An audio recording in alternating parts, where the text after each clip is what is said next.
la introducción básica a los SIG no os voy a aburrir nada, solo vamos a ver qué son los sistemas de coordenadas para que sepamos con qué sistema de coordenadas tenemos que trabajar, la diferencia entre raster y vectorial y dos cosas más. O sea que esto es algo bastante corto. Cosas básicas que necesitamos saber para las prácticas que vamos a hacer con los modelos de distribución. Primero, sistema de coordenadas.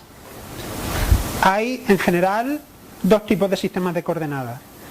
Tenemos un conjunto de coordenadas que son geográficas en latitud y longitud y otro conjunto de coordenadas que son proyectadas, que suelen darse en metros. No puedo mezclar datos de latitud y longitud con datos de coordenadas proyectadas, no puedo mezclarlos, no puedo meterlos en el mismo sitio. Yo no puedo pensar en tener variables que están en un sistema de coordenadas de latitud y longitud y meterle mis puntos UTM en metros, no va a funcionar. Y eso lo hace muchísimo la gente porque no entiende las diferencias entre sistemas de coordenadas.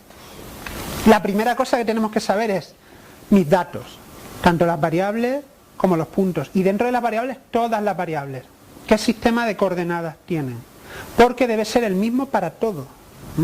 ¿Qué pasa? Que yo me puedo descargar datos de la NASA en una proyección sinusoidal y me puedo descargar datos de otro sitio en un VGS 84 y me puedo descargar mis datos de presencia en cuadrículas UTM y al final tengo ahí un lío tremendo y no puedo mezclar esos datos. Entonces necesito saber qué sistema de coordenadas tienen mis datos y cómo convertir entre sistemas de coordenadas tanto puntos como variables. Yo no tengo tiempo de explicarlo todo aquí, son necesidades que tenéis que resolver. Yo puedo daros algunas indicaciones con lo que vamos a ver de Quantum GIS y demás, pero es un área porque no se hace igual en ArcGIS que se hace igual en Quantum GIS que en GRASS, ya cada uno lo tiene que aprender con la herramienta que utilice. Primera cosa, identificar, ¿tenemos geográficas o tenemos proyectadas? Una vez que sabes, eliges uno de los dos para trabajar. Nosotros aquí creo que sin excepción vamos a trabajar con geográficas. Segunda cosa, el geoide. Y esto tiene importancia porque, por ejemplo, si trabajamos con coordenadas geográficas, que medimos las posiciones en latitud y longitud, asumimos que la Tierra es una esfera perfecta. Pero la Tierra se parece más a la patata volante esta que hay aquí, ¿vale? La Tierra no es una esfera perfecta. Entonces, yo puedo utilizar un sistema de coordenadas esférico perfecto para representar con precisión cualquier punto de la Tierra cuando la Tierra no es una esfera perfecta. No. ¿Estaré cometiendo en unos sitios más error que en otros? Sí, ¿verdad? Por este motivo. Y eso es lo que intentan resolver esa cosa críptica y arcana que se llama datum. Cuando escuchamos, no, mi GPS está tomando los datos en un datum European 50 o en SR, ¿cómo es el nuevo? SR bla bla bla, ¿vale? Eso es el datum. ¿Qué es el datum? El sistema de coordenadas que usa un GPS es un elipsoide perfecto que en algunos sitios se ajusta muy bien. En rojo tenemos la patata volante, ¿vale? La superficie irregular del geoide terrestre. Y en negro tenemos la superficie matemática perfecta que usa un sistema de coordenadas de latitud y longitud que está codificado por convención como VGS 84, que es el que utilizan los GPS. Los sistemas de GPS utilizan este elipsoide negro como referencia, que se ajusta muy bien a unas zonas de la Tierra, ¿vale? Cuando coincide la curvatura del geoide con la curvatura del elipsoide, ahí no estamos cometiendo error prácticamente. Pero si nos vamos a un sitio de la Tierra en el que el geoide se aleja mucho del elipsoide, cualquier sistema de coordenadas basado, no confundáis entre elipsoide y geoide, ¿vale? Elipsoide es la figura matemática de mi sistema de coordenadas. Geoide es la triste realidad, ¿vale? En negro elipsoide, en rojo geoide. Cuando yo me voy a un lugar en el que el elipsoide y el geoide se alejan entre sí, empiezo a cometer error grande en la posición geográfica de esos puntos si utilizo ese sistema de referencia. ¿Qué hago? Un datum es un sistema de referencia local. ¿Vale? Un datum es un sistema de referencia. Es utilizar otro elipsoide completamente distinto que se ajusta mejor a una zona de trabajo concreta. Para hacer carrera, la gente que trabaja en esto se ha inventado un montón de datums. Hay datum para zonas muy pequeñitas, datum para zonas muy amplias, y tenemos que ser conscientes de que trabajar con un datum no óptimo nos puede dar lugar a errores de posicionamiento de 200, 300 y 400 metros. ¿Y os ha pasado alguna vez que habéis cogido los datos de vuestro GPS, los habéis puesto en un mapa y os aparecían todos desplazados? ¿A quién le ha pasado? Es por eso, porque habéis tomado los datos con un datum y los habéis proyectado sobre mapas en otros datum. Luego, lo mismo que se puede convertir entre geográficas y proyectadas, se puede convertir usando operaciones matemáticas entre un datum y otro. Luego yo tengo que hacer las dos transformaciones, pasar de geográficas a proyectadas y pasar del datum en el que yo haya tomado los datos al datum en el que yo voy a trabajar. Esto parece muy complicado porque me tengo que saber los nombres de las coordenadas geográficas, los nombres de las coordenadas proyectadas y los nombres de los datum, que son infinitos y siguen una nomenclatura de locos, ¿no? Hasta aquí detalle importante. Sistema de coordenadas y datum. ¿Se entiende lo que es un datum? Un datum es un elipsoide local, adaptado a una zona local con la máxima precisión posible. Ya sabemos de qué hablamos. Es que es un datum tal frente a un datum cual. Bueno, pues la diferencia es que uno se ajusta muy bien a un área y otro no. Ahora en Europa se está usando el ETRS 89, que ajusta bien a todo el territorio europeo, dicen. Sí, en teoría es el que se tiene que utilizar. Bueno, vamos a esto. Esta es la aclaración que estaba haciendo. Tipo de coordenadas y sistema de proyección y datum me tienen que quedar siempre bien claros en todos mis conjuntos de datos.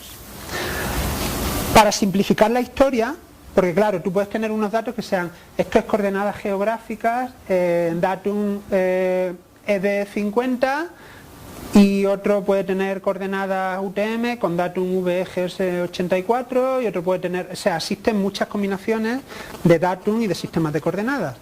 Entonces, cuando tú escribes esas combinaciones, las puedes describir de distintas formas. Yo utilizo el datum europeo del 50, yo utilizo el ED50, yo utilizo un UTM con un datum europeo de 50, lo puedo escribir de un montón de formas distintas y eso da lugar a ambigüedad y da lugar a errores. El Consorcio Europeo de Prospecciones Petrolíferas han hecho algo bueno y han decidido hacer una base de datos común en la que a cada tipo de sistema de coordenadas, a cada combinación de sistema de coordenadas y datos le dan un código numérico único. De esta forma yo ya no hablo, es que tengo unos datos con el datum y el sistema tal, no, ahora digo, tengo un EPSG 4326. Y el 4326 significa lo que sea, pero yo tengo el 4326. Y todos mis datos tienen que estar en ese sistema de coordenadas que tiene un código único que lo utilizan todos los software libres y probablemente ARGIS ya lo esté utilizando también y demás, ¿vale? Entonces, el EPSG, el código EPSG que se llama, es ya un estándar internacional, por lo menos a nivel europeo, no sé en el resto del mundo, para definir un sistema de coordenadas, ¿de acuerdo? Y ya sabemos que tanto mis puntos como mis variables tienen que estar en el mismo sistema de coordenadas con el mismo código EPSG. Si tenéis dudas sobre vuestro sistema de coordenadas, os vais a esta página, metéis las características y os sale el código que le corresponde, ¿vale? Los más comunes, nosotros vamos a estar trabajando en VGS84, es un datum global del GPS, cuyo código EPSG, datum global VGS84, coordenadas geográficas. Y todo eso junto se llama EPSG 4326. Entonces, 4326 es un número que yo me sé de memoria porque trabajo a escala continental y a escala continental es el tipo de datos más frecuente. Cuando trabajo en Andalucía o Sierra Nevada es el 23030, que es UTM con un datum europeo, porque son el estándar de mi comunidad. Entonces tenéis que habituaros a conocer los códigos de los conjuntos de datos con los que trabajáis, que serán 2 o 3 como mucho.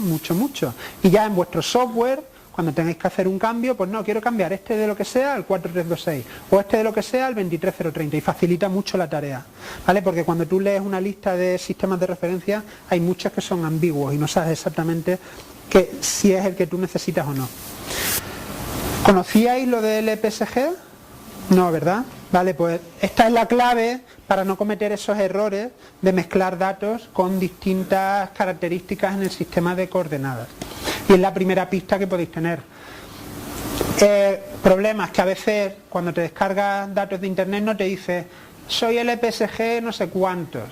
Entonces te vas, lees la definición del sistema de coordenadas, te vas a esta página y buscas el código que le corresponde. Y ya en tu software le dices, quiero que me cambies este código a este otro, y él te hace las transformaciones matemáticas para pasar de un sistema de coordenadas a otro, ¿vale? Simplificando desde mi punto de vista bastante la tarea, ¿no? Información geográfica relevante con la que vamos a trabajar, tipos, estructuras de datos, tanto conceptuales como físicas en el ordenador, ¿eh? Por un lado, raster. Raster es una matriz en la que cada número representa un área geográfica concreta para la que asumimos el mismo valor de la variable. En este caso tenemos una matriz numérica con, por ejemplo, ausencia, río, no sé qué y no sé cuánto. Es una matriz. Ese tipo de variables va muy bien. No sé si tengo... Sí. Ahora avanzo un poco más. El otro tipo de datos que tenemos es vectorial, en el que tú tienes figuras geométricas que representan cosas. Por un lado una matriz, por otro lado puntos, líneas y polígonos. Distintas cosas se representan mejor con distintos conjuntos de datos. Entonces, si yo quiero representar la temperatura media anual de la península, lo puedo hacer con un raster en el que a cada celda le corresponde el mismo valor de temperatura media, o lo puedo hacer con un vectorial con isolíneas. Esas dos variables se pueden representar igual de bien con los dos sistemas, pero para mis modelos de distribución yo necesito que todo sea raster, ¿vale? Los modelos de distribución no admiten variables ambientales en formato vectorial, ¿de acuerdo? Sin embargo, sí que uso un formato vectorial para decirle a mi programa dónde hay presencia o dónde hay ausencia de la especie. Uso las coordenadas. Las coordenadas son elementos, o sea, definen la posición de un elemento geométrico, que en nuestro caso siempre va a ser un punto. Entonces, por defecto, en cualquier software lo habitual es representar las variables como matrices, como raster, y los puntos como pares de coordenadas, que son ficheros vectoriales. Los raster son capaces de representar bastante bien determinados niveles de complejidad del territorio, la distribución de determinadas variables. Y tienen, si por ejemplo tenemos un modelo de elevaciones, cada celda representa una superficie. Imaginaos que estamos hablando de 25 metros por 25 metros, y a todo el conjunto de puntos dentro de esos 25 metros le damos el mismo valor de temperatura media. Luego, no es lo mismo que yo le dé ese valor de elevación a estos 25 metros que a el kilómetro cuadrado que me rodea. Bueno, aquí en Madrid quizá no tenga tanta importancia, pero en mitad de cualquier montaña es un problema. Y ahí entra en juego el tema de la resolución espacial. La resolución espacial es el tamaño de celda que yo estoy utilizando para representar unidades homogéneas del territorio en cuanto a cualquier variable que yo esté considerando.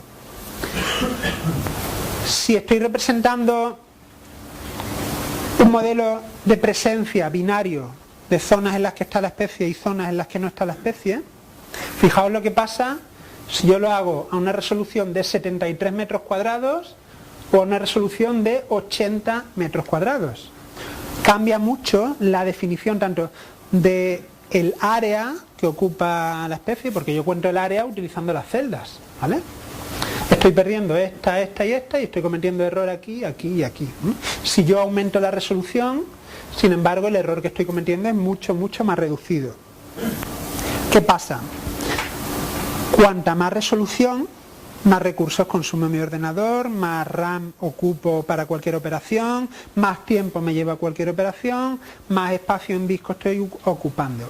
Luego la resolución no es cuanta más mejor, la mejor es la óptima para mis datos de presencia, las variables que estoy considerando, el tamaño de hábitat en el que estoy trabajando, etcétera. Por ejemplo, para los que trabajáis en terrestre, por el tipo de datos disponible hoy en día, se puede trabajar en un ordenador con 4 o 6 GB de RAM para toda la península entre 90 y 150 metros de resolución, que está muy bien para un territorio peninsular. A una escala terrestre, con un ordenador que tenga unos 6 GB de RAM, podéis trabajar con 1 kilómetro. ¿Vale? 1 kilómetro para toda la Tierra es una resolución que está muy bien. ¿Qué pasa? ¿Cuánto ocupa una única capa de clima a 1 kilómetro para toda la Tierra? 1,4 gigabytes en disco duro. Si tú quieres almacenar en tu disco duro las 12 mensuales de la precipitación, las 12 mensuales de la temperatura media mínima, las 12 mensuales de la temperatura media máxima, suma y sigue. Y si tú quieres representar los 12 mapas de precipitación en ArcGIS, no vas a poder. ¿Vale? En GRASS sí, y en ArcGIS no. Estoy haciendo amigos. Vale, entonces, el tema de la elección de la resolución es un detalle importante, no es trivial. Y la primera guía que tengo es la calidad de mis datos de presencia y cuál es la resolución óptima para la variable ambiental que yo estoy utilizando. Aquí tengo un ejemplo. Mira, imaginaos que estamos trabajando a esta escala visual, la que sea. Esto es un modelo de elevaciones de 10 metros de Sierra Nevada. Tiene mucho detalle, tiene muchas filas y muchas columnas. Fijaos bien en los detalles, ¿vale? No se ve muy bien, pero bueno. Este es el mismo modelo a 100 metros de resolución. A esta escala visual se observan cambios. ¿Vale? A esta escala de trabajo no se observan cambios. ¿Merece la pena que yo gaste más recursos, más espacio, más tiempo si no voy a ganar detalle con esa resolución? No. Luego tengo que buscar el óptimo para mi área de trabajo. No, es que la gente se vuelve loca, es como comprar cámaras de fotos con 22 megapíxeles. ¿Vale? No puedes ver los 22 megapíxeles, no hace falta. Hay que seleccionar la resolución apropiada. Si nos vamos ya a 1 kilómetro, ya tenemos un problema. Entre 1 kilómetro y 100 metros, la degradación de los detalles topográficos es patente. Y si yo trabajo a una resolución de 10 kilómetros, ¿qué pasa con la heterogeneidad topográfica de Sierra Nevada y con lo que eso representa para las especies que viven allí? ¿Cuántos trabajos habéis visto que trabajan a nivel europeo con datos de 10 kilómetros de resolución, de 20 kilómetros de resolución, de 50 kilómetros de resolución? Esos trabajos no representan bien la heterogeneidad topográfica en zonas montañosas, ¿vale? Está claro, es obvio. Una cosa que vamos a ver es que la forma de cambiar la resolución, yo siempre puedo cambiar la resolución de más alta a más baja, nunca de más baja a más alta, ¿vale? Yo no puedo mejorar el detalle de los datos, pero sí puedo agregar los datos para empeorar el detalle, pero adaptarlo a mis necesidades de trabajo.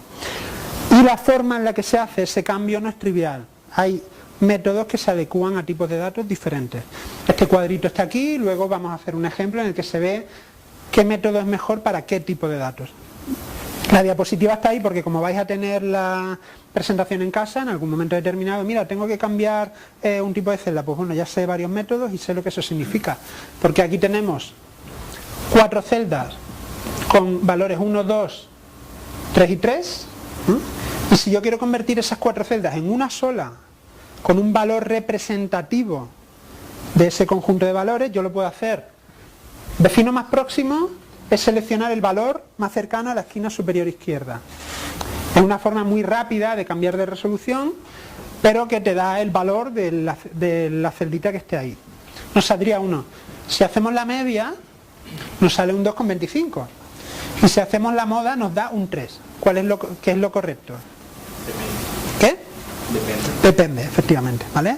Pero tenéis que ser conscientes de que cambiar resolución, no hay botón de cambiar resolución. Hay que saber cómo se está haciendo el cambio de resolución de una variable. Porque para imágenes Landsat, por ejemplo, o imágenes de teledetección, puede ser, o para un mapa de usos de suelo, la moda es lo correcto, porque no os cambia los valores que tenéis dentro de la celda.